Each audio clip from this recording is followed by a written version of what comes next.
प्रिय देशवासियों, आज हम हमारे देश में हो रहे ऐतिहासिक किसान आंदोलन के 78वें दिन में दाखिल हो चुके हैं, जो दिल्ली का मोर्चा लगा हुआ है।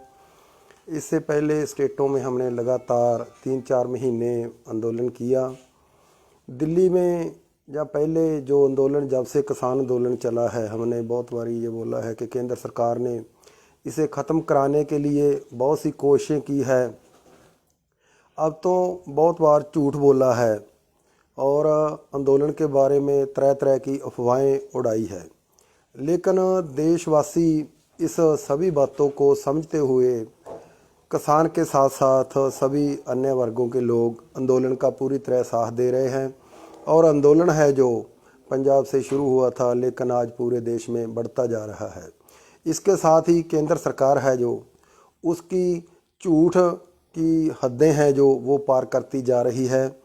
पिछले दिनों से जो पार्लियामेंट का सेशन चल रहा था, उसमें प्रधानमंत्री ने जो भाषण दिया कल को, उसमें इसने नए नए दोष इस आंदोलन पर लगाए हैं। आंदोलन कर रहे किसानों को इन्होंने आंदोलन जीवी बताया है। हम प्रधानमंत्री जी को ये बताना चाहते हैं और मानते हैं हम कि हम आंदोलन जीवी है। अगर आंदोलन हम नहीं करेंगे तो हमारी ज़िंदगी, हमारा कारोबार, हमारी खेती और खलिहान सभी विदेश की गोदी में जा पड़ेगा, जिसका एजेंडा केंद्र सरकार तय कर चुकी है। केंद्र सरकार में बैठी हुई मोदी सरकार का जो कल का भाषण था, उन्होंने आंदोलन कर रहे किसानों को आंदोलनजीवी कहकर उसका अपमान किया है। लेकिन हम समझते हैं कि अगर हम आंदोलन नहीं करेंगे, न तो किसान बचेगा, न पूरा समाज बचेगा। लेकिन हम तो आंदोलन जीवी है, इसको मान चुके हैं। क्या प्रधानमंत्री जी ये मानेंगे कि वो पिछले 10 साल से जो उन्होंने काम किए हैं, उनके कामों में केवल वो भाषण जीवी, दलाल जीवी और कारपोरेट जीवी ही नज़र आ रहे हैं?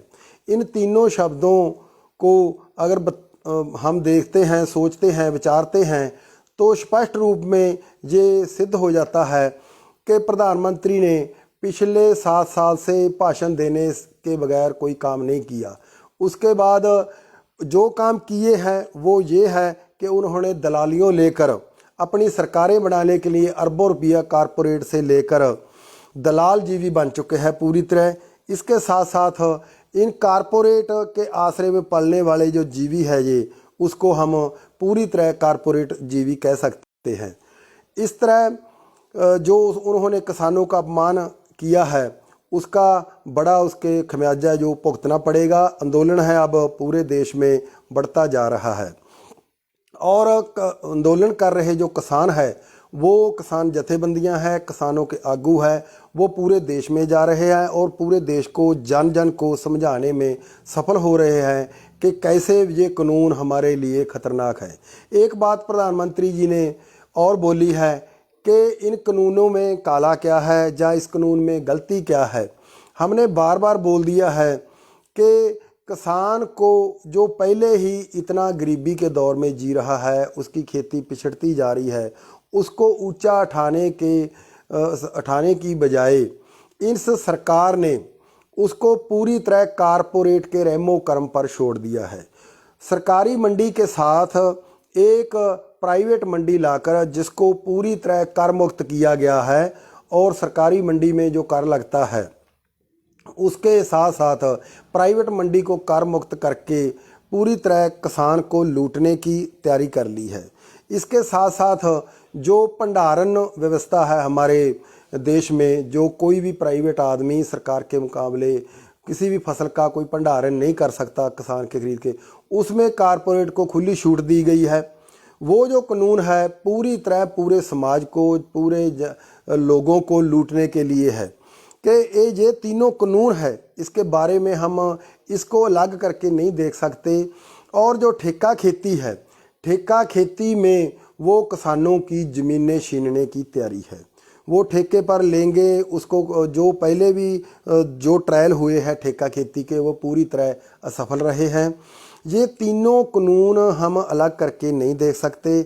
इसीलिए इन तीनों कानूनों से जैसे जैसे किसान की ज़मीन पे ठेका खेती होगी, ठेका खेती से ज़मीन छीनी जाएगी, मंडियों में किसान जो खुद खेती करेगा उसको भाव नहीं मिलेगा, प्राइवेट लूट होगी और सरकार मंडी से खिसक जाएगी एक एक करके।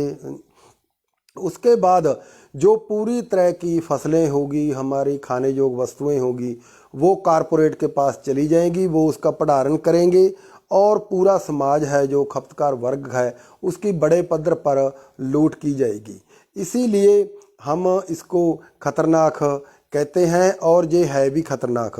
देश के लोग जो अभी तक इन कानूनों के बारे में ज़्यादा नहीं जानते, उनको समझना होगा कि जहाँ ये एक